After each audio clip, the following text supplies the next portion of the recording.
pessoal, para você que tá seguindo a gente aqui no nosso YouTube, tá começando mais um FAIcast. E aí, Rodrigão, tudo bem, mano? Tudo bom, Luquinhas? Como que você tá? Tudo certo, graças a Deus. Hoje a gente tá com uma convidada muito especial. Todos os nossos convidados são especiais, mas hoje temos a presença dela, Isabel. Bem-vinda, Isabel. Obrigada, meninos.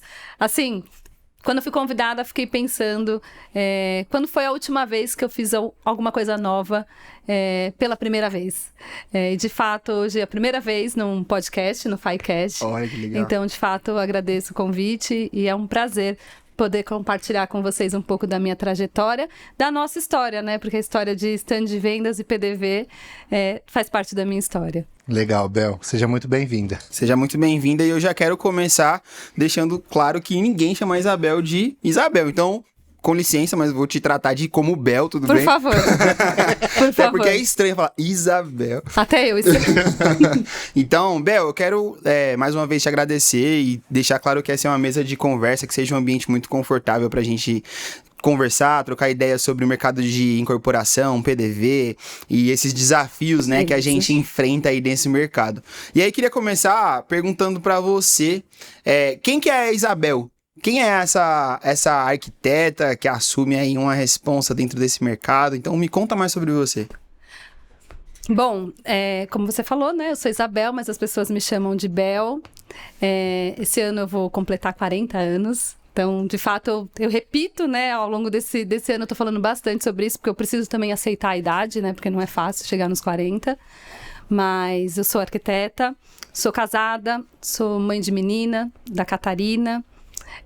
Trabalho com stand de vendas há quase 20 anos. Sou filha de uma carioca e um baiano. E aí saiu isso daqui.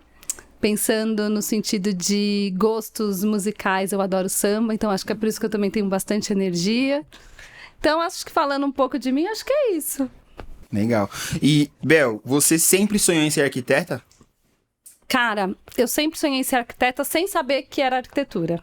Então, assim, só para vocês entenderem, quando eu era criança, eu brincava de casinha, só que antes de brincar de casinha, eu desenhava minhas casas. E aí eu imaginava ali brincando que eu tava brincando ou morando naquela casinha que eu desenhei. E aí depois que eu fui ficando um pouco maior, eu não colecionava papel de carta, eu colecionava folheto de mercado imobiliário. E aí quando eu tive que tomar a decisão do que fazer, eu nunca tive dúvida que seria arquitetura. A única dúvida que eu tive era, num primeiro momento, se eu iria para o contexto de design de interiores, tanto que eu fiz curso técnico na época, mas a arquitetura era uma realidade e sempre foi. Então, não precisei fazer teste vocacional, nada disso, para ter certeza do que eu queria fazer. E, de fato, acho que foi a melhor escolha, porque eu amo fazer o que eu faço.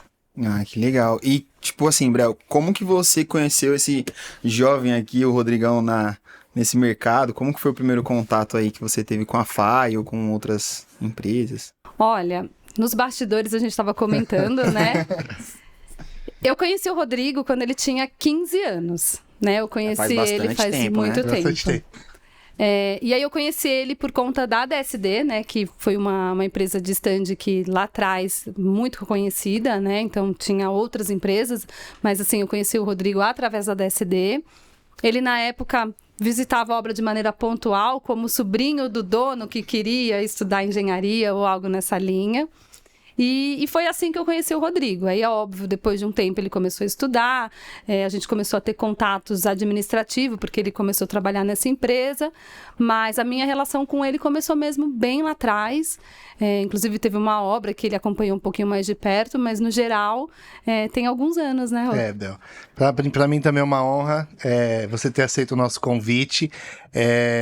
Como eu falo pros meninos, você também é uma pessoa muito especial na nossa trajetória. Você é uma das pessoas que sempre me incentiva e quando eu tenho algumas ideias eu te ligo, né? A gente fica algumas horas batendo um papo. Então, além do relacionamento profissional, né? Eu me considero um amigo seu, né? Você é minha amiga. Então, pra mim é uma honra você fazer parte desse FAIcast, novo para nós também, né? Você também nos ajudou no FAI Celebra 2024, com várias dicas, várias ideias, então é uma honra consultoria, pra nós. Né? Verdade, com certeza, Lucas. Não vale chorar, né?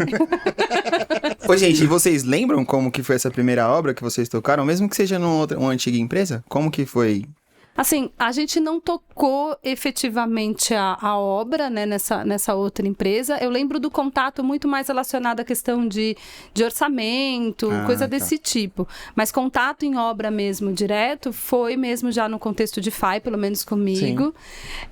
Rodrigo muito resiliente, sempre buscando a oportunidade de trabalhar com a gente, né? E a gente ficou muito feliz eu fiquei principalmente muito feliz quando a gente conseguiu dar a oportunidade para a FAI, porque, né, pensa, eu conheci o Rodrigo com 15 anos, né, e aí de repente eu vejo ele empreendendo com uma empresa tão bacana, com sócios tão legais, e ver o que está acontecendo, né, então de fato é motivo de orgulho, né, então eu falo que não vale chorar, mas é justamente, de fato, a gente vê essa evolução, é muito especial, é muito gratificante. Que legal, meu.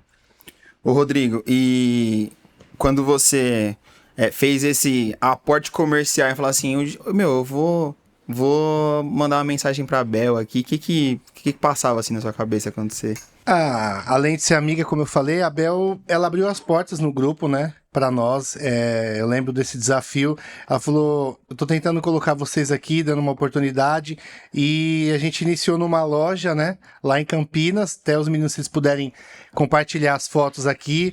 Foi um desafio também bacana, né, Bel, pra nós, que era fora de São Paulo. Exato. E foi a primeira porta que a gente iniciou nessa parceria, né? Que legal. Eu acho que é importante trazer que, assim, desde sempre, o Rodrigo sempre me ligava para pedir conselhos. A gente passou por um momento de readaptação de processos, então a gente teve uma série de coisas burocráticas que as empresas precisavam ter para conseguir nos atender. Então, por várias vezes o Rodrigo sinalizava nas conversas, a gente ainda não está pronto, pronto, mas quando ele ligou e falou, olha, a gente está pronto, nesse momento a responsabilidade de definir quem executa um stand ou não já não era uma responsabilidade minha. Sim. E aí a nossa conversa sempre foi muito transparente o tempo inteiro, né? E eu sinalizava para ele, falava, olha, não é comigo, mas o que eu puder ajudar, eu vou te ajudar, reforçando a integridade de vocês, o quanto vocês estão interessados, e o que eu puder ajudar, de fato, eu vou tentar ajudar. Então, eu ajudei muito mais no sentido de levar a empresa para quem, de fato, era responsável, para eles conhecerem, para eles darem, de fato, um voto de confiança, porque a confiança que eu tinha e tenho nos meninos, a pessoa responsável não tinha. E aí, a porta de entrada foi, de fato, uma loja, que era uma loja com um contexto menos complexo do que um stand de vendas, e tanto que deu certo, a partir dela a gente conseguiu ir para outras obras. E é muito legal, Bel, ver você falando isso, porque de alguma forma a relação de parceria, ela não depende de negócio, né? Porque como vocês falaram, poxa, o Rodrigo hoje tem 33 anos, Rodrigo? 33 anos. 33, vocês se conheceram, você tinha 15, então se passou ali quase 20 anos para conseguir reatar essa parceria falando dentro do grupo, né? E a gente conseguiu fazer essa obra, mas ainda assim, você vê que esse hiato de tempo que aconteceu não fez com que a parceria de negócio descontinuasse, né? Então, acho que estreitar o relacionamento e conseguir manter esses vínculos de falar, não tô pronto ainda, mas quando eu tiver, quero muito poder ser um prestador de serviço para vocês. Então, acho que... Bel, e falando um pouquinho mais da sua carreira, da sua trajetória, qual foi um dos momentos mais marcantes, assim, da sua carreira, da sua trajetória, né? Falando no grupo. Bom, eu acho que eu tive 2 grandes momentos, assim, um foi um momento um pouco mais delicado da companhia, que a gente teve uma questão mais grave, técnica dentro de uma obra, mas isso para mim, como profissional, foi um momento de muito aprendizado, porque eu já era líder, né, então eu estava diante de uma situação crítica, onde eu tive que segurar o jogo, né? Do tipo, reestruturar processos, abrir novas frentes de negócio, reorganizar e readaptar os nossos fornecedores. E aí, depois que a gente conseguiu fazer tudo isso acontecer, quando a gente olha para trás, a gente percebe que, de fato, é muito gratificante. Então, esse foi um desafio, que eu acho que foi o primeiro dentro do contexto. E o segundo, que assim, eu acho que um parênteses, né, dessa pergunta. Eu trabalho há 20 anos com PDV. E há 20 anos eu trabalho com PDV. Então, assim, não é que eu trabalho há 20 anos no mercado imobiliário, no contexto de incorporação, rodando as áreas do universo de incorporação. Não. Eu sempre fiz PDV e até hoje eu faço PDV. E o que me fez ficar em PDV foi, de fato, conseguir encontrar oportunidades dentro desse cenário, né? O PDV é uma obra, mas ali dentro a gente tem vários universos. E aí, o segundo desafio foi a questão dos projetos internos, né? Que até legal. Então a gente terceirizava. E, enfim, contratava os escritórios terceirizados e só fazia o acompanhamento dessas obras. E tem mais ou menos 4 anos que a gente internalizou esse escopo, então a gente foi reduzindo. Esse ano a gente está com uma demanda maior, com a intenção de internalizar quase 100% dos projetos. E aí foi de fato um desafio, porque num primeiro momento eu era a pessoa que comentava e criticava os projetos para de repente virar a chave e passar a criar esses projetos. É óbvio que eu não crio esses projetos sozinha, eu tenho uma equipe, tenho toda uma estrutura que me auxilia nesse contexto, mas essa responsabilidade hoje está dentro de casa. Então, acho que o segundo desafio foi esse momento onde a empresa falou, tá bom, você está segura? Então, agora a responsabilidade é sua. Então, assim, o primeiro stand, o primeiro decorado que a gente fez, sendo projetos internos, foi um gostinho diferente, entendeu? Porque, de fato, foi literalmente fazer o filho nascer. E vocês fazem toda essa parte de criação, de projeto completo? Completo, desde do conceito até planilha. A única coisa que a gente não faz hoje é a parte de projeto executivo, porque é uma etapa da jornada que demanda muito tempo, e aí eu prefiro terceirizar essa parte para gastar o tempo criando. Então é mais ou menos isso. Bel, e no começo da sua trajetória, né, porque você também começou novinha, igual eu, assim, nesse mercado, tiveram vários desafios, como você acabou de falar, né, citar alguns, e... O que você conseguiu, durante esses 20 anos, qual foi a principal mudança, assim, que você acha que aconteceu no mercado imobiliário, assim, falando na sua área, no grupo, assim, o que você acha que teve uma mudança, assim, de quando você iniciou até hoje, assim, o que você consegue enxergar? Assim, num contexto geral, eu acho que a base do negócio, acho que se manteve a mesma, né? Eu acho que o que mudou foi, falando mais do momento mesmo, é a questão da tecnologia. Né? Então, hoje a gente já consegue acompanhar a obra através de um aplicativo, que a gente não precisa ir para a obra todos os dias. Então, no nosso caso, é uma exigência, todas as nossas obras têm esse aplicativo. Outras questões, por exemplo, a questão do BIM, né? De software de renderização, Exato. De projeto, que a gente consegue acelerar o nosso processo de criação. Então, o negócio em si, ele é igual, mas eu acho que a operação em si, ela vem sendo alterada por conta da tecnologia, né? Então, agora, por exemplo, com o uso da inteligência artificial, a gente vai começar um projeto novo, então a gente joga lá na inteligência Ajuda artificial demais, né? Um pouco do conceito. Vamos desenvolver um stand ou um apartamento decorado com esse perfil, com esse conceito, gere uma imagem de referência. Aí cospe ali uma imagem, O que eu costumo brincar com o Pedro, quando a gente está mexendo com projetos, é que a inteligência artificial ajuda você a sair da inércia, né? Que às vezes você tá, meu Deus, eu não tô tendo nenhuma ideia, o que eu faço e não tô conseguindo. Aí você coloca lá, poxa, eu quero uma linha arquitetônica mais clássica, ou pra esse tal público, com tais objetivos, e aí ela te ajuda a meio que destravar, assim mesmo, né? Muito legal. Então, esse ponto pra gente foi uma transformação, principalmente no contexto de acompanhamento de obra, né? Porque São Paulo não é difícil, a questão é muito difícil, na verdade, a locomoção, e às vezes a gente ia para uma obra para acompanhar um serviço e descobria na hora que chegava lá que o serviço não estava feito. Então, hoje a gente não tem mais esse esforço, né? A gente olha lá, o aplicativo é atualizado todos os dias, e a gente olha lá e fala, já está finalizado, dá para eu ir lá ver como que está.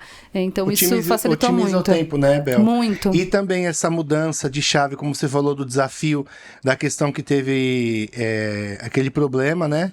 Na companhia, porque você acompanhava do zero a obra, né? Sim. Antes você ia lá no barro mesmo. Hoje, conta um pouquinho mais sobre isso, assim. Hoje já mudou. Com a dinâmica, né? Com a dinâmica, né? Porque antes você é arquiteta, mas Sim. uma engenheira também, porque você tinha que dar os pitacos na fundação, na parte de estrutura, e hoje teve essa mudança também, né, na companhia. Sim, acho que um ponto importante, assim, agora você falando até, eu ainda na época, recém-formada, eu tive a experiência de construir uma casa do zero, uma casa decorada. Legal. E não era drywall, era uma casa mesmo. Alvenaria, concreto. Exato. Então foi uma experiência bem diferente, também poderia entrar na outra resposta do desafio. Foi um desafio essa casa. Mas, de fato, no passado a gente tinha uma estrutura onde o responsável do PDV, que poderia ser um arquiteto ou um engenheiro, era responsável pelo PDV do início ao fim. Né? Então, a gente, literalmente, era responsável por pegar a chave da posse do imóvel. Né? A gente era responsável por cotação de demolição. Água, esgoto, energia. Energia, colocar tapume. Então, de fato, fazer PDV é uma faculdade de engenharia. Exatamente. Então, a gente, no passado, a gente tinha essa oportunidade. Né? Com o aumento da quantidade de obras, da demanda, a gente sentiu a necessidade, de fato, de dividir os escopos, né? Porque, de fato, acaba sendo quase insalubre para uma pessoa acompanhar o processo inteiro. E mais do que isso, depois do passar do tempo, a gente percebe que cada um é bom numa coisa, né? Exato. Então, aquela arquiteta que é boa para acompanhar a obra não necessariamente é boa para desenvolver um projeto. E assim vice-versa. Então, a gente sentiu a necessidade de criar alguns grupinhos e algumas células. E aí, hoje, a gente tem uma estrutura de engenharia de corporação, que é responsável pela demolição, tapume, execução de obra. Tem todo o time de projetos internos que fica concentrado com projetos. Aí tem o time que executa, tem o time de operação. Então, hoje é bem dividido. Não tem mais essa questão de pegar uma obra do início e até o fim. Ficar anos com aquela obra ali, isso não acontece mais. Eu falo para os meninos, né? Porque eu acho que você é uma das pessoas do mercado mais capacitadas. Obrigada. Porque assim, você tá quase 20 anos e você meio que pegou toda a cadeia. Então você tem a expertise de chegar lá no barro e de falar, preciso... Porque às vezes você vai começar uma obra, e a gente costuma falar, né, Lucas? Não tem água, não tem esgoto, não tem energia. E você pegou toda essa parte. Então, assim, essa expertise de obra também você tem. Então, por isso que eu acho que você é uma das pessoas do mercado completas nessa área. Por isso, por você ter já participado de toda essa parte de obra, nessa parte bruta, né, vamos dizer assim, até chegar no finalmente, né? E eu acho que foi justamente a possibilidade de trabalhar nesse processo de forma completa que me deu uma visão mais sistêmica do negócio, né? De entender como as coisas estão relacionadas. Então, assim, eu falo que é PDV, mas PDV é uma área que é núcleo, né? Porque a gente tem que atender vendas, a gente tem que atender a demanda de engenharia, a gente tem que atender a demanda de marketing, a gente tem que atender a demanda do cliente, porque eu preciso fazer um stand de vendas que tenha uma experiência incrível para esse cliente. Então, assim... o fato de trabalhar com PDV e o fato de trabalhar com PDV há 20 anos só é possível porque a gente tem essa possibilidade de ser vários departamentos num único departamento, entendeu? E aí, com isso, o profissional que trabalha com PDV precisa ser um profissional muito...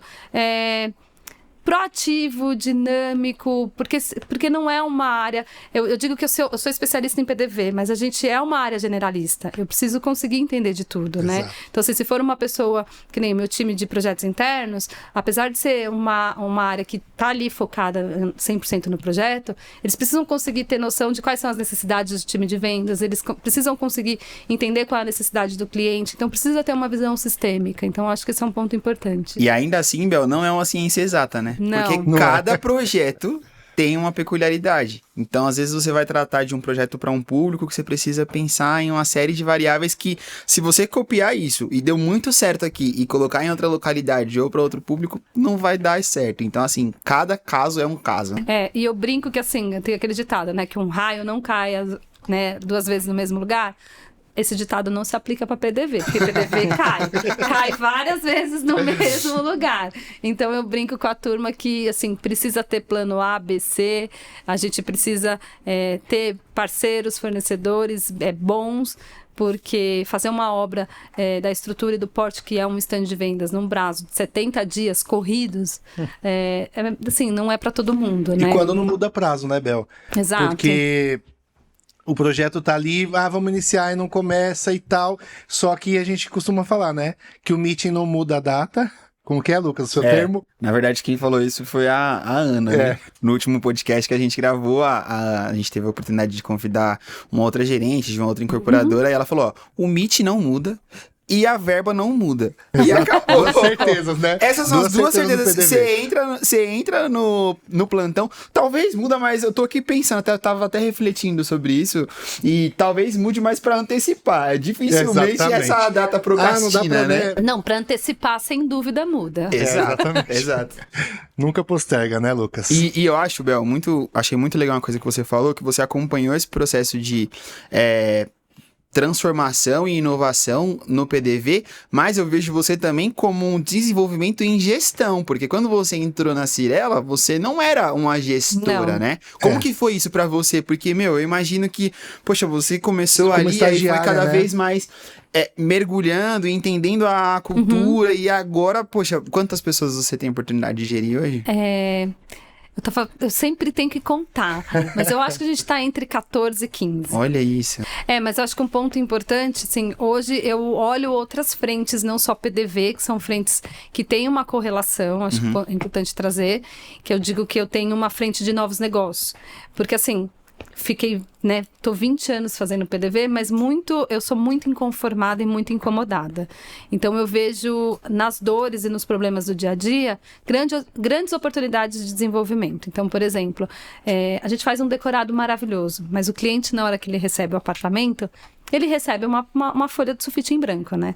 Ele vai passar pelaquela jornada de reforma e decoração sozinho. Então, entendo que é uma oportunidade de negócio. Então, hoje, eu olho para essa questão também dentro da companhia. A questão da experiência do cliente mesmo durante a jornada, né? Como ele se prepara para essa etapa de reforma e decoração, também é outro assunto que está comigo. Tem tudo uma correlação, mas de fato, essa jornada de liderança foi algo que aconteceu muito natural, né? Porque eu entrei como estagiária, e as coisas foram acontecendo, né? Foi de analista sênior, coordenadora.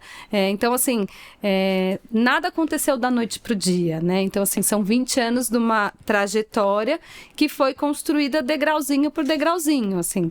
Quem olha hoje pode até achar que foi tudo muito rápido, mas não foi, assim. Foram quase 4 anos de estágio, mas quase 6 anos de analista, mais X anos de coordenadora. Então, assim, leva tempo para as coisas acontecerem. Mas, de fato, hoje meu maior desafio é liderança. Eu digo que eu não faço mais stand, eu faço gestão de pessoas, né? Hoje eu tenho uma equipe maravilhosa, que assim, eu sou grata todos os dias por ter as pessoas que eu tenho hoje comigo, porque de fato, se não fossem eles, a gente não conseguiria entregar o que a gente entrega. Sim. Mas o meu desafio hoje é desenvolver esse time, desenvolver essa turma, que não é fácil, né? É um desafio diário mesmo. E também, né, Bel, eu vejo também, né, como um desafio, acho que você pode falar também, é permanecer por tanto tempo numa mesma empresa. É um desafio gigante, né? Porque tem os seus altos e baixos, tem vontade de tacar tudo pro ar. Então, gostaria de ouvir também isso de você, assim, entender, porque eu fiquei bastante tempo também na DSD, né? Quase 15 anos. Então, assim... porque você precisa sempre estar motivado ali, né? Continuar, permanecer. Então, como que para você é esse desafio de já estar tanto tempo numa mesma marca, assim, né? Porque você vê hoje em dia, os jovens de hoje, né? Nossa, quem vê, quem pensa, quem é velho. Mas os jovens de hoje, eles mudam muito fácil, né? Eles estão aqui hoje, amanhã eles já estão em outro lugar. Sim. E assim, tem que ter essa paciência, né? De esperar passar pelos processos de estagiária, de analista. Eu queria te ouvir também, entender um pouco mais sobre isso também. Olha... De fato, acontece, né? É igual casamento, nem sempre a gente acorda apaixonada pelo marido e que, enfim, não é só flores. E, de fato, é um exercício diário. Em que sentido? Eu já dei a dica aqui que, enfim, o fato de olhar os problemas e enxergar esses problemas como oportunidade, eu tenho desafios diários, porque problema é o que não falta. Então, se eu olhar um problema ali e falar, cara... Vamos lá, vamos encarar isso daqui, vamos fazer diferente, vamos resolver.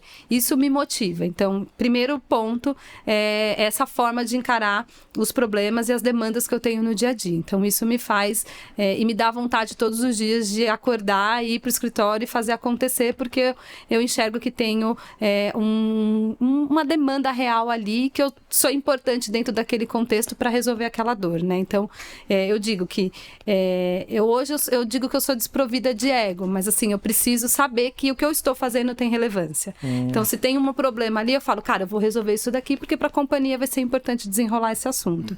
Então, enxergar esses problemas como oportunidade, de fato, me dá desafio e me encoraja a seguir. Então, esse é um ponto. E a outra questão, eu acho que a gente não pode olhar para a grama do vizinho. Então, assim, a gente precisa ali do tipo... são muitos anos, mas várias vezes eu vi o vizinho ter oportunidades e eu não. Várias vezes tiveram situações onde eu achava que eu estava pronta e não aconteceu.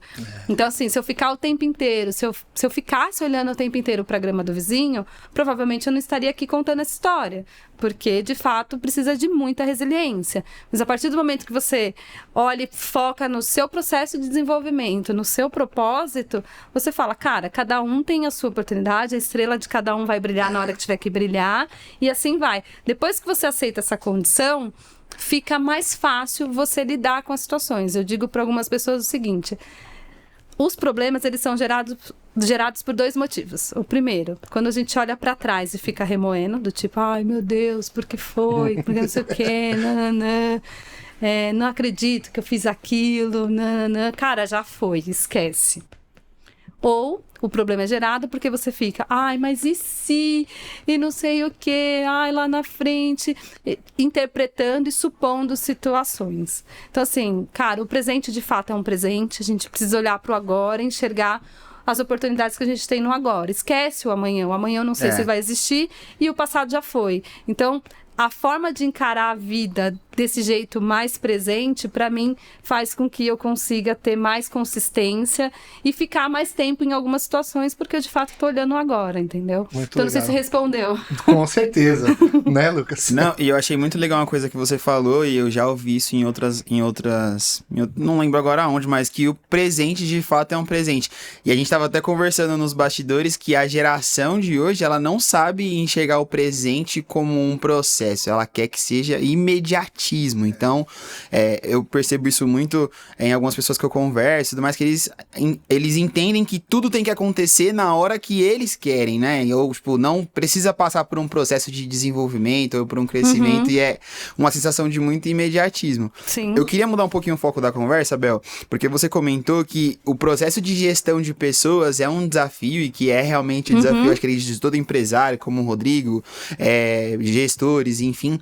Mas, além da gestão de pessoas, na cadeira de PDV ou qualquer outra cadeira como dentro de uma grande companhia, você também precisa ter meio que um concílio e um traquejo ali para manejar fornecedores, que é o que hoje a FAAI acaba prestando, né, serviços para o grupo.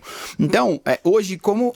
Não necessariamente a FAAI, mas como você enxerga assim, um fornecedor que é parceiro? Porque empresas que prestam serviços hoje existem diversas, em várias áreas de diversas mãos de obras, mas pensando o que você enxerga enquanto contratante, o que é um diferencial para um fornecedor dentro da sua visão? Tá. Primeiro, eu acho que o fornecedor, assim como a equipe, são fundamentais dentro desse ecossistema. Tipo, ninguém faz nada sozinho, né? Ainda mais no contexto de PDV, uma obra de 70 dias, eu não tenho fornecedores, eu tenho parceiros, né? Para começar, um fornecedor que topa fazer uma marcenaria em 20 dias, ele não é um fornecedor qualquer, ele é um parceiro. Sim. É óbvio que hoje a gente tem empresas especializadas em stand de vendas que já dominam essa questão do prazo, mas assim, às vezes a gente tem obras complexas que demandam um prazo maior e mesmo assim eles são parceiros a ponto de estruturar time, tecnologia para conseguir entregar para a gente dentro do prazo. Então assim, acho que o ponto principal é entender que, assim como o meu time, os meus fornecedores são parceiros. Então, como o Rodrigo comentou, muitos dos meus fornecedores já viraram amigos e a gente acaba tendo relação de fora do contexto pessoa, vamos chamar jurídica, porque de fato, muitas vezes eu sinto, e a minha turma que trabalha comigo também sente, que às vezes o cara não faz pela companhia, faz por você. Sim. Faz pela consideração que tem por você, sabe que é importante, aquela entrega é importante para o seu desenvolvimento. Então esse é um ponto. E esses parceiros, acho que o ponto principal, eu acho que é a transparência. E aí eu também estendo essa questão para a equipe. Então, assim, precisa ser transparente, precisa ter uma comunicação clara quais são os combinados, o que funciona, o que não funciona, o que para mim pode ir até aqui, a partir daqui não é legal. Ter a questão dos prazos de maneira muito clara, porque, né, o dito pelo não dito, precisa ser dito óbvio, então são algumas coisas que a gente precisa falar. Mas, assim, para mim, o ponto principal de um parceiro é a questão da comunicação e a ética. Eu preciso ter plena confiança. Então, assim, se eu tenho uma obra complexa e eu preciso entregar essa obra em tantos dias, eu preciso virar para você, Lucas, e falar, você consegue me entregar em 75 dias? Se eu não tiver a segurança de que você vai me entregar em 75 dias, cara, não vai dar certo. Ferrou. Então, eu preciso ter a confiança de conseguir deitar todos os dias e ter certeza que eu vou ter parceiros que vão cumprir com aquele combinado e que vão fazer o negócio acontecer. Então, eu acho que, não sei se eu respondi. Não, é isso. Mas eu acho que é isso. Porque é exatamente isso que a gente enxerga, Bel, que hoje a demanda tem crescido no mercado. Muita. Até mesmo depois de 2010, né? O Rodrigo viveu um pouco mais um down ali desse período imobiliário, mas pós-pandemia, assim, pelo menos o tempo que eu tô aqui na FAAI, que já tá indo para quase 4 anos, a gente não parou um mês, assim, de ficar sem fazer obra. A gente cada vez mais tá fazendo mais obras e eu percebo muito isso, que cada vez mais as relações de parceria que a gente tem construído giram em torno de entrega, de comprometimento, Exato. de eu te falar, olha, não dá, mas calma, vamos dar um jeito, vai dar. Entende? Então, era isso que eu queria entender, se você também enxerga dessa forma, né? Porque realmente, enquanto fornecedor, enquanto prestador de serviço, é difícil a gente olhar e falar, mas como que eu faço diferente um stand de venda que tem o rito ali, né? Eu tenho que fazer a fundação. Então, assim, o que torna o diferencial? E é o que você acabou de falar, né? De ser Sim. E o PDV em si, né, Bel? Ele é muito complexo, desafiador. Eu até falei com os meninos que eu amo o que eu faço, eu me entrego mesmo, porque eu amo o que eu faço. Eu acordo todo dia, eu não me vejo em outra área. Eu acredito que eu nasci pra trabalhar nessa parte de stand. A gente brinca que tem que ter uns parafusinhos a menos, tem hora. Tem. Porque tem uns prazos absurdos. A gente tá falando de 70 dias, mas tem construtoras que pedem 30 dias, 35 dias. E se você não tem a confiança até da nossa parte com os nossos encarregados, os nossos meninos, porque tem muitos problemas. Sim. Mas é como você vai resolver os problemas. Porque se você falar assim, eu vou hoje, você tem que dar a palavra. Eu acho que esse é um dos diferenciais, né? Sim. No mercado de ser parceiro. De você ter tranquilidade. Você falar, Rodrigo, você vai lá e você resolve. Eu falo, eu vou. Aí você fala, então eu tô tranquilo. Então, acredito que a nossa área é esse desafio porque é tudo muito rápido. Sim. A construção é muito rápida, não dá tempo de você... não dá tempo mais, segue e vendeu, já tá demolindo, né? Que nem a gente fez a experiência juntos agora recentemente, foi um stand na Rua Curuí, né? E também deu uma pausa, depois voltou, mas era um stand também, né, complexo, assim, um terreno pequeno, cheio de desníveis. Então, precisa achar soluções. E assim, não tem 2 dias. A gente lembra que no da Curuí precisava mudar uma sapata lá, um pilar, e já ia ser concreto no outro dia. Ele aí, ó. E ia ser concreto no outro dia, né, Lucas? Eu me recordo que de noite a gente ficou mexendo, então assim... É um desafio muito gratificante você ver depois assim, pronto, se fala, valeu a pena cada suor, né? Cada lágrima. Você pode falar um pouquinho desse projeto, Bel? Então, acho que um ponto importante é um pouco do que o Rodrigo falou. Eu acho que PDV tem essa questão justamente é tudo muito intenso, né? Do tipo, até fechar a obra, custo, mas quando você vê pronto, você fala assim, cara, vale a pena. Vale a pena. É viciante mesmo, porque de fato vale a pena. Mas é isso, a gente tem esses desafios de prazo, tem os desafios de custo, muitas vezes a gente tem um nível de exigência no sentido de acabamento e qualidade do que é entregue. Então, muitas vezes, meu time às vezes fala, olha, a Bel vai vir na obra, Bel. E aí eu fico meio assim, eu falo, gente, também não é assim. Quando eu encontro o fornecedor, eu falo, eu tive que fazer isso daqui, porque as meninas falavam, gente, também não é bem por aí. Mas eu acho que um ponto importante, que eu acho que aqui a gente teve um pouco disso, que a gente usou materiais que não eram tão comuns, tal. E aí eu ligava pro Rodrigo e falava, Rodrigo, você precisa melhorar isso daí. No final, deu tudo certo, foi sucesso e tal. Mas, de fato, é isso do tipo, a gente tem uma troca com os nossos fornecedores que ela precisa acontecer de forma genuína. Porque, assim, eu preciso ter a segurança de que você vai resolver o meu problema. É óbvio que a gente está aqui como parceiro, mas, assim, a gente tem nos fornecedores o cara que vai literalmente resolver a minha dor. Exatamente. Então, assim, a gente já teve situações, assim, de ter problema com marceneiro, da gente ter que colocar 3 marceneiros dentro de um apartamento decorado. Um vai na sala, outro vai na cozinha, outro vai nos quartos, porque o cara que a gente colocou, a gente descobriu que não era parceiro. Então, assim, tem disso. E aí, como você comentou também, Lucas, a demanda está aumentando muito e, assim, criar essas relações pra gente, enquanto construtora, traz a segurança de que a gente vai conseguir entregar. Porque se eu não tenho esses parceiros, a entrega ela não acontece. E aqui no Acuruí, a gente, enfim, foi um processo tranquilo. Foi basicamente a nossa primeira obra juntos, né? Depois de muitos anos. Foi a obra que finalmente, enfim, saiu, né? A vontade saiu, aconteceu. E aí foi isso. Foi uma obra que, de fato, teve muita parceria. Legal. Muito bacana. Eu tava assistindo um outro podcast ontem, inclusive, Bel. E aí eu tô olhando esse stand e até queria, até para ser um norte também para novos empreendedores, novos empresários aí que estão querendo se aventurar no mercado da construção civil. Mas se você enxerga que a metodologia construtiva tende a mudar, por quê? Vou tentar ser um pouco mais categórico. Nós estamos agora num processo de industrialização da construção civil. Então tá vindo steel frame, tá vindo concreto protendido, pré-moldado, estruturas mais rápidas, né? E o stand de venda, ele já é construído com estruturas rápidas e obras secas.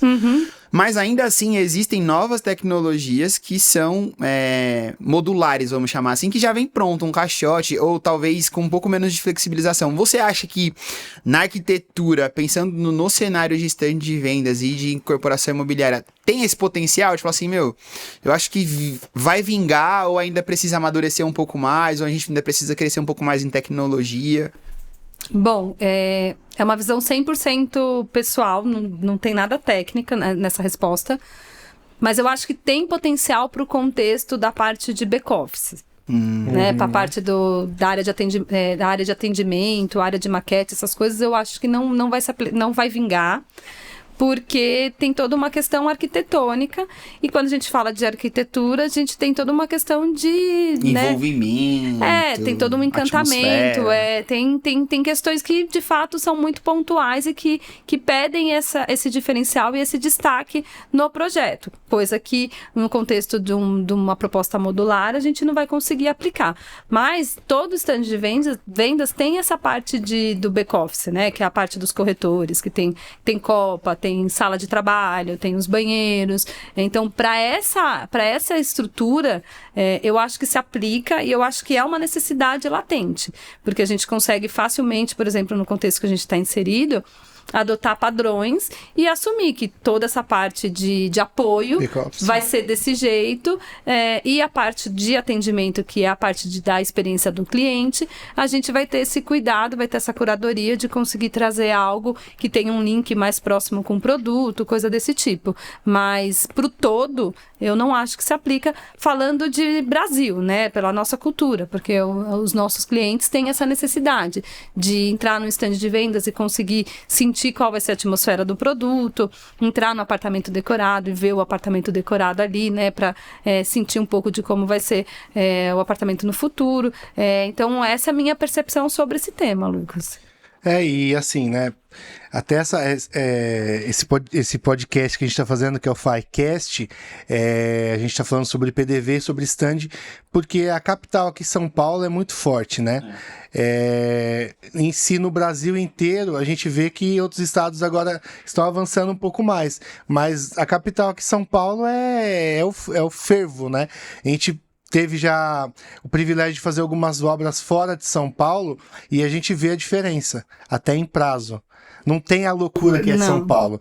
Então, assim, eu vejo que até para você como líder, é um desafio diferente trabalhar aqui em São Paulo, porque a gente faz fora no Sul e lá o pessoal para comprar um apartamento, ele vai primeiro, depois ele leva a mãe, depois ele leva a esposa e leva o filho, ele vai fazer umas 10 visitas até comprar. Aqui não, aqui e até um desafio gigante, né, assim, eu vejo para vocês também, como você falou com o Lucas, a possibilidade de ter algo já mais modular fica difícil porque na esquina você já tem um concorrente com algo mirabolante. E aí você tem que ter... se destacar, né? Exato, você tem que ter essa expertise. Então, acho que para você como líder, cada dia é um desafio diferente, né, Bel? Acho que isso que dá o prazer de estar nessa área, né? Por isso que eu consigo ficar tanto tempo. Cada novo projeto é um novo desafio, tanto no sentido de prazo, tanto no sentido, o desafio arquitetônico mesmo, de time, conseguir criar uma coisa nova. Então, de fato, é um desafio. E como você falou, em São Paulo, a gente precisa estar o tempo inteiro se reinventando para a gente ser competitivo. Então, e para chamar atenção, porque a cada esquina tem um stand de vendas. O que eu vou colocar no meu stand de vendas para que, de fato, esse cliente entre no meu stand de vendas e não no stand do vizinho? Então, não é um desafio fácil, porque a concorrência aqui é grande, a concorrência é de qualidade, cada stand que a gente entra, a gente se surpreende, e, enfim. Então, é de fato um desafio. Sim, porque liderar pessoas é difícil. Como você falou, né? Você tem uma equipe aí de 15 pessoas, né, Lucas? E fora todas as pessoas que já passaram, né? Além de você ter que tratar com diretores, com o presidente e com o seu time também, tem todo esse desafio. E além de tudo isso, por isso que eu acho que o nosso mercado é fascinante, se eu posso usar esse termo, porque além de tudo isso, toda essa parte operacional com pessoas, você tem que ainda pensar que vai ter 2, 3 vizinhos e o que vai diferenciar o seu produto para o do vizinho. Então, eu falo que é uma área muito apaixonante e muito desafiadora. Sim. Ô Bel, e como que nasce o projeto? É sempre linkado ao prédio ou às vezes o produto roda em paralelo ou vocês que são o guia ali para que o empreendimento siga o que está propondo? Como que funciona dentro... Eita... Tem de tudo um pouco. Cada projeto é um jeito. Assim, no geral, a ideia é a gente trazer no stand de vendas a atmosfera do empreendimento, né? Então, assim, não vou fazer um stand de vendas com cara, enfim, um stand com um estilo asiático, sendo que vai vir uma proposta de, sei lá, europeia. Tipo uma linguagem muito clássica, coisa do tipo. Então, a primeira coisa que a gente tenta entender qual vai ser o estilo do produto, né? Digamos que esse produto ainda está em fase de desenvolvimento e que não tem uma definição clara. Aí, normalmente, a gente vai numa linguagem de um stand de vendas mais neutro, né? Com grandes fachadas de vidro, sem muita identidade, vamos chamar assim. Sem tomar aquele partido arquitetônico. Exato. Ali. E aí, essa história vai ser contada depois, dentro do stand de vendas, na comunicação visual. Então, se tem um produto que já nasce com uma característica muito forte, naturalmente o PDV vem com essa característica. Mas tem situações que o produto ainda está em fase de desenvolvimento, então a gente vem com um contexto mais neutro. E aí eu acho que um ponto importante, que no caso, por exemplo, de decorado, aí esse sim a gente tenta trazer uma linguagem um pouco mais neutra, entre aspas, mas tentar trazer uma linguagem que agrade o senso comum. Então, assim, a gente evita usar coisas muito caricatas ou coisa muito de moda, porque nem todo mundo vai gostar, por exemplo, de uma parede que é preta, nem todo mundo gosta, sei lá, de um ladrilho hidráulico. Então, assim, a gente tenta sair do gosto pessoal, Então, assim, eu posso adorar, amar, mas eu tenho que tentar propor uma coisa que gere um encantamento na grande maioria. Sim. Então, no apartamento decorado, a gente trabalha dessa forma e no stand a gente meio que vai ali no ritmo do produto. O stand segue o que o empreendimento vai entregar. Exato. E aí é muito do que acontece no dia a dia mesmo, né? Com várias unidades dentro de um empreendimento, cada proprietário ele tem ideias de como que vai fazer a casa dele, enfim, né? Então acho que a ideia é você falar, ó, esse é um caminho que você pode seguir enquanto decoração, mas Exato. é o que você comentou, né? É uma página em branco. Só pra eu entender, Bel, lá, hoje na Cyrela você também cuida de... É tipo uma personalização ou não? Então, você tinha comentado? Acho que o ponto importante, né? A Cyrela como grupo tem 3 marcas, né? Que é a Vivaz, a Cyrela e a Living. A Vivaz atua no segmento de econômico, a Living no médio padrão e a Cyrela, propriamente dita, atua no alto padrão e no luxo, né? Eu sou responsável hoje pela área de Living, né? Então, eu falo em nome de PDV Living e Novos Negócios Living. Então, os novos negócios que eu toco hoje no contexto de Living... tem sim uma relação em relação à personalização, lembrando que a parte de montagem de kit, essas coisas fica com um time de produto, e eu tenho um time hoje responsável pela consultoria e venda desses pacotes. Legal. Então, assim, eu faço interface direto com o cliente, apresentando as possibilidades que ele tem ali dentro do apartamento dele, pensando um pouco do viés da história que a gente contou lá no apartamento decorado, né? Então, a gente entendeu que seria um momento importante o cliente ter essa consultoria para não passar por essa jornada sozinho. Então, além da estrutura de projetos internos, do PDV, eu tenho hoje essa frente das arquitetas como consultoras dos nossos clientes nessa jornada de personalização. E vira uma jornada assistida, né? O cara, ele consegue, tipo, às vezes é um empresário ou um gestor na área financeira que não tem know-how na disciplina de arquitetura, né?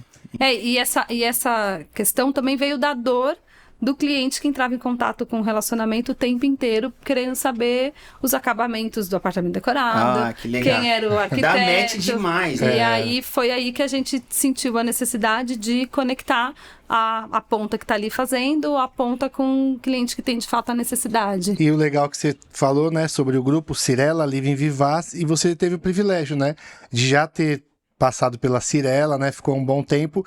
E eu tô falando porque eu acompanhei essa jornada aí. Então, e como que foi, Bel? Você tava na Cyrela e praticamente você ajudou ali na Living, né? Você começou junto com a Living, né? Ali, o bebezinho ali, pequenininho. Como que foi para você esse desafio, assim?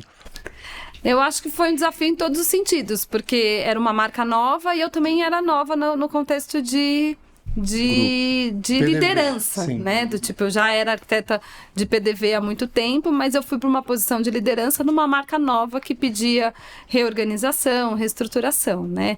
Então, acho que foi uma oportunidade de crescimento ali também, né? Poder reestruturar esse time e crescer junto com a marca, literalmente, porque a minha história cresceu junto com a Living nesse sentido, né? A possibilidade de fazer os projetos dentro de casa, a possibilidade de começar a atender os clientes nessa questão de personalização. Então, assim, de fato, a Living, enquanto marca, me deu oportunidade de desenvolvimento e crescimento nesse sentido. Então, foi muito gratificante, ao mesmo tempo que foi um desafio como nova líder nesse movimento, né? Muito bacana. E, Bel, falando um pouco mais de você, assim, né? Que o pessoal fica curioso de casa para saber, né? Porque, como eu te falei, o intuito do nosso Firecast é falar de PDV, né? A gente vê tantos podcasts que falam de tantos assuntos e o assunto PDV. E a gente queria saber um pouco mais sobre você, né? Se você pode falar seus gostos. Você falou que você gosta de samba, né? Que vem essa parte musical, assim, e os seus gostos, assim, você tem algum gosto peculiar? Como que é a Bel fora da Cyrela, da Living? Olha, eu acho que eu sou uma pessoa bem normal, vamos chamar assim, né?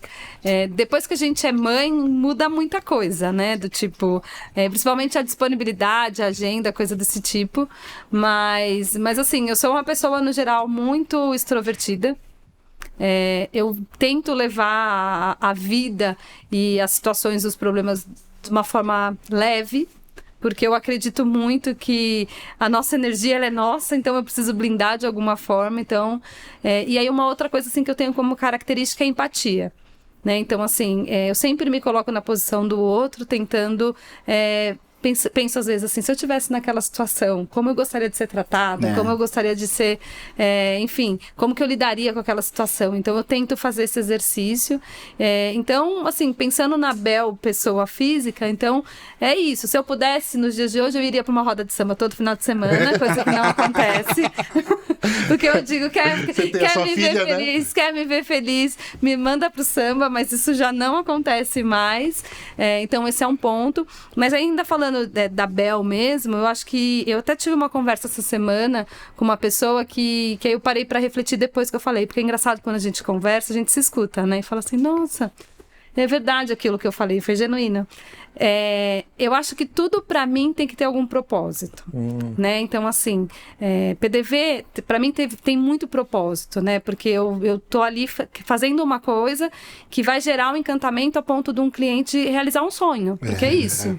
Né? O que eu faço ali no apartamento decorado, os clientes entram, se encantam e compram acreditando naquele sonho que eu estou representando ali. Então, para mim é um propósito muito grande. Então, tudo que eu faço, eu tento de alguma forma ter algum propósito. Então, assim, a gente brincou aqui um pouco antes, né? Dos menores aprendizes, né? É um desafio danado ter um menor aprendiz, mas é um propósito incrível fazer aquele menino, aquela menina virar gente, né? Vamos chamar assim, né? Se transformar num profissional e crescer. Então, para mim é isso. Então, eu acho que para mim, enquanto pessoa física, eu fico o tempo inteiro tentando encontrar propósito nas coisas que eu tô fazendo.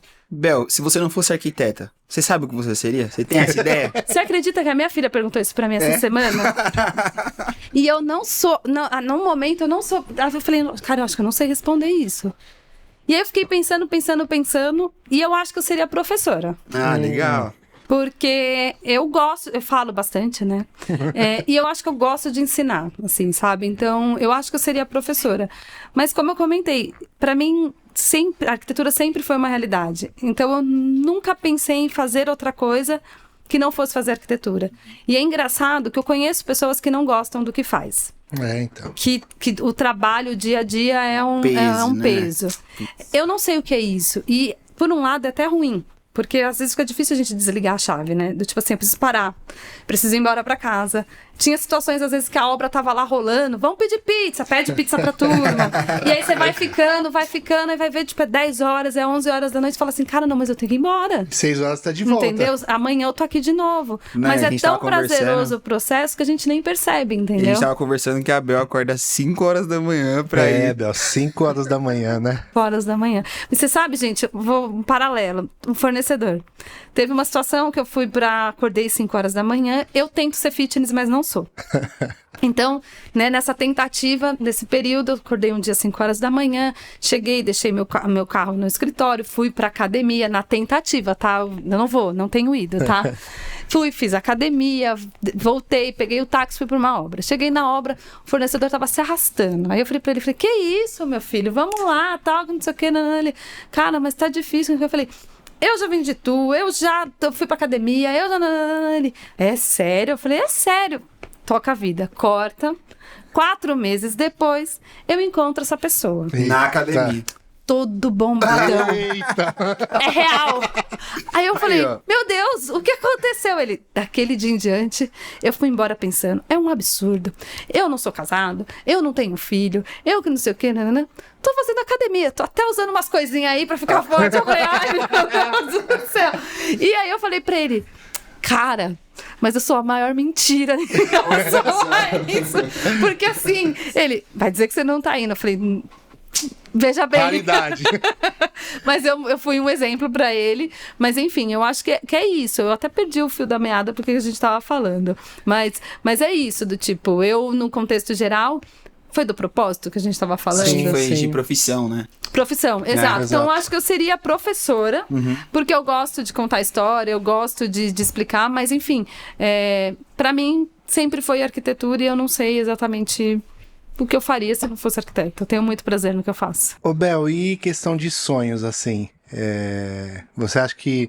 Qual o seu sonho, assim? Tipo, viagem ou de família, né? Você já tem uma filha, a Catarina.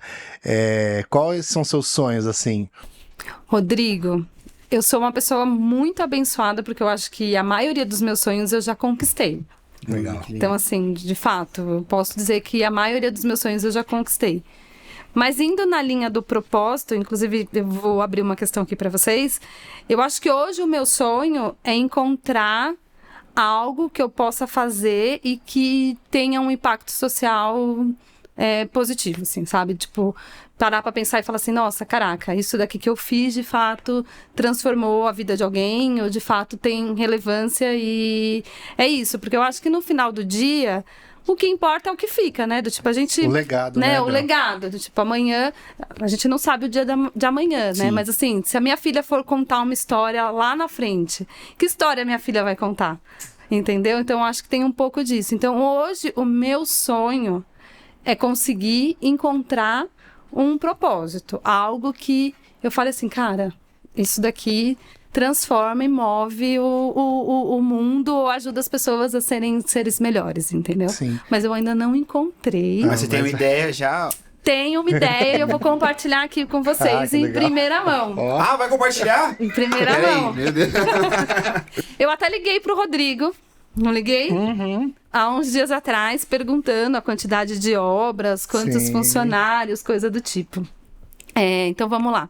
Existe um instituto chamado Instituto Liberta, que fala sobre exploração sexual infantil. Pesado, né?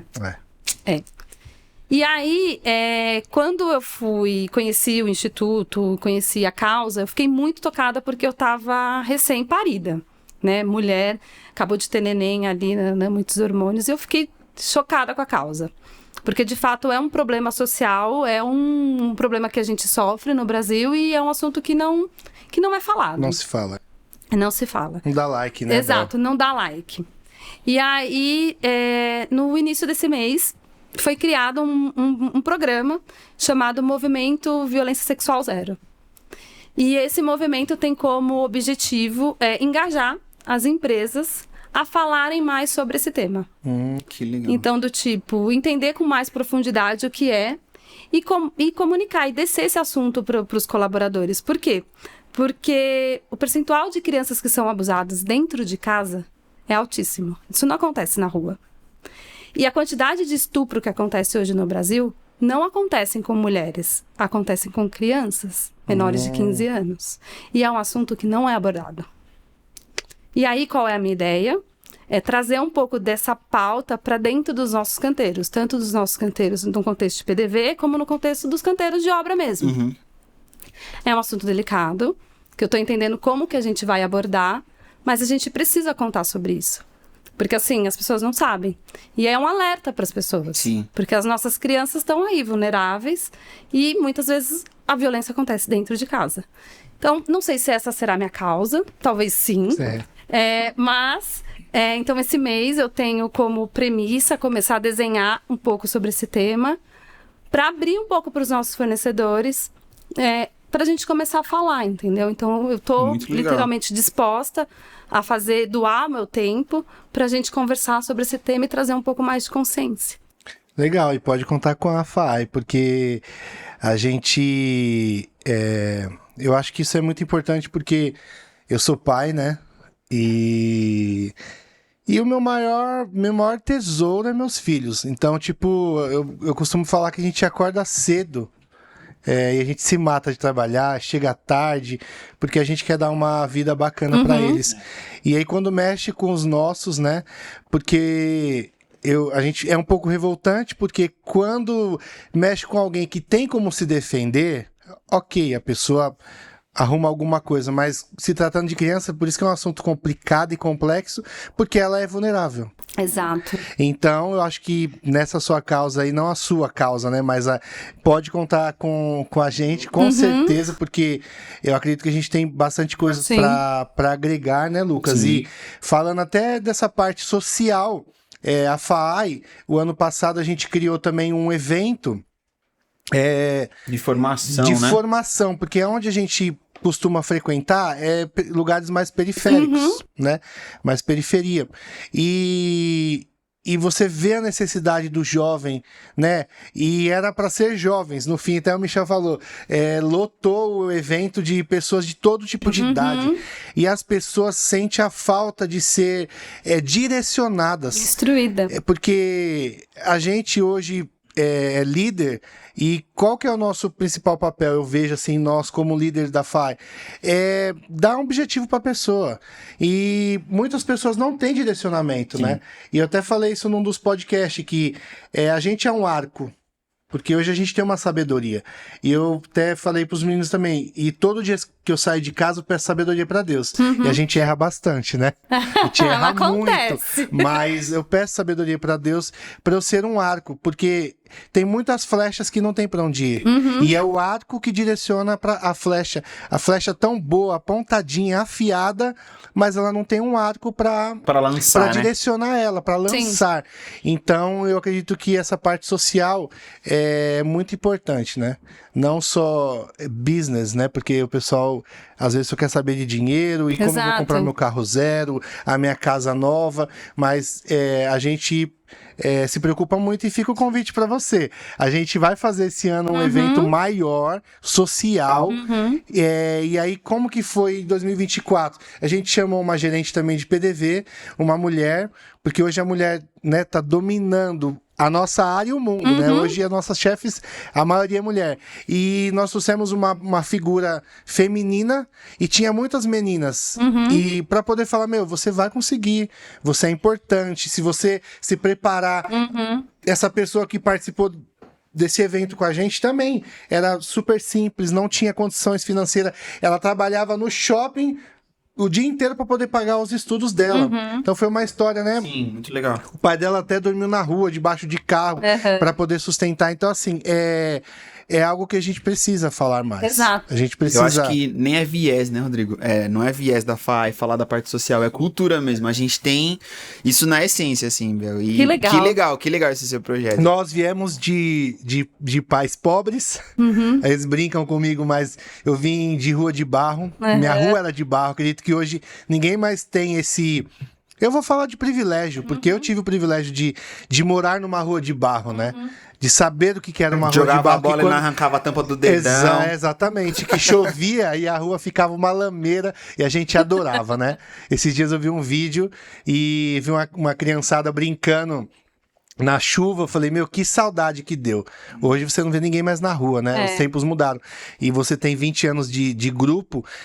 Se a gente falar de 20 anos atrás, acho que nem foto de celular tinha, né? Só tinha câmera de pessoas profissionais. De filme ainda. De filme. Hoje a tecnologia avançou de 20 anos pra cá, foi assustador, né? Então, eu creio que a gente tem muito a agregar aí um com o outro nessa parte social também, Bel. Porque eu acho que, assim, assim, somos referências, né? Eu ia falar vocês, mas eu acho que eu não posso deixar de me incluir também, né? Porque, e eu também vou reconhecer para vocês que eu não tinha essa consciência até uma pessoa me abordar e falar que me via como referência. Porque até então, assim, como eu comentei, eu de fato sou desprovida de ego, do tipo, eu não acho que eu sou tudo isso que as pessoas dizem que eu sou muitas vezes. Mas até o dia que uma menina me encontrou e falou assim: nossa, Bel, eu tenho você como referência porque eu sei de onde você veio. Porque eu também, eu estudei numa faculdade de elite, mas eu sabia o que era para os meus pais, o que representava pagar aquela faculdade. Sim. Meus pais não têm formação universitária. Eu também vim da periferia, eu vim de uma região que eu tenho muitas amigas que foram mães com 16 anos. Eu tenho amigos que nem estão mais aqui para contar a história. Então, assim, eu sei que o meio que eu fui inserida com 20 anos transformou a minha visão de futuro. E eu sei que a oportunidade que eu dou para as pessoas que estão comigo, e eu sei o impacto que essas oportunidades geram. Porque aquilo, o meio influencia. Então, a gente precisa ser esse movimento, ser esse agente de transformação.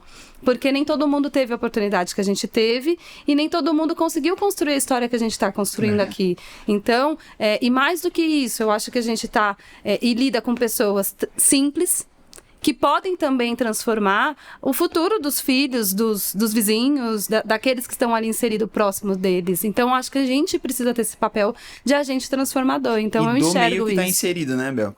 e no meio que está inserido. Esse é o ponto. E se posicionar, né? Porque muitas das vezes a gente não se posiciona. Então, achei interessante esse tema, né? Que você falou pela primeira vez aqui com a gente, você até me ligou.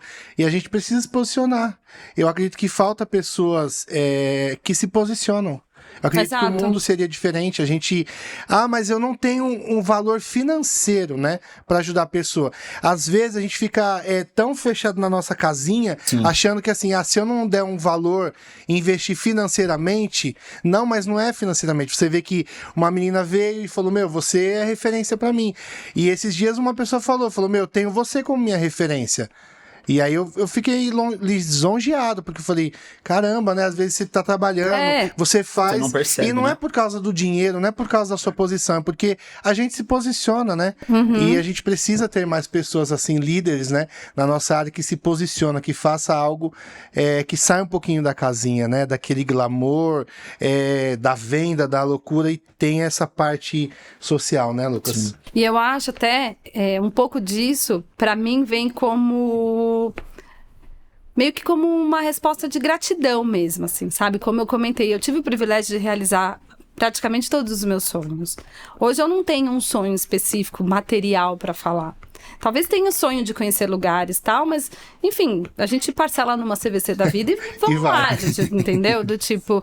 Mas, assim, então eu me sinto na obrigação de devolver, sabe? Um pouco assim, do tipo, eu tive a oportunidade de viver isso. Então, como eu posso retribuir tudo isso que eu tive, todas essas bênçãos que eu recebo todos os dias, sabe? Então, quando eu digo encontrar um propósito, é muito mais no retribuir, sabe? Então, enfim, é um pouco muito, né, fica muito no lúdico, mas para mim eu tenho essa missão de tentar retribuir e devolver para o mundo um pouco das bênçãos que eu recebi.